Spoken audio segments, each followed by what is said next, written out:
This tutorial walks through how to set up a simulation in Azore to calculate the mean age of air.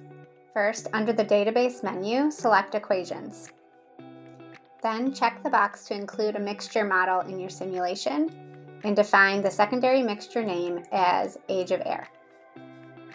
Next, under the Database menu, select Boundary Conditions and Volumes.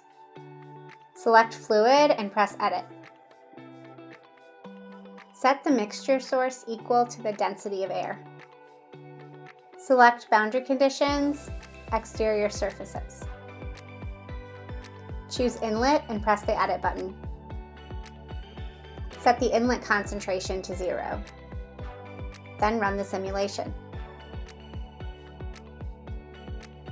Once the simulation is complete, display the age of air data by selecting the mixture field.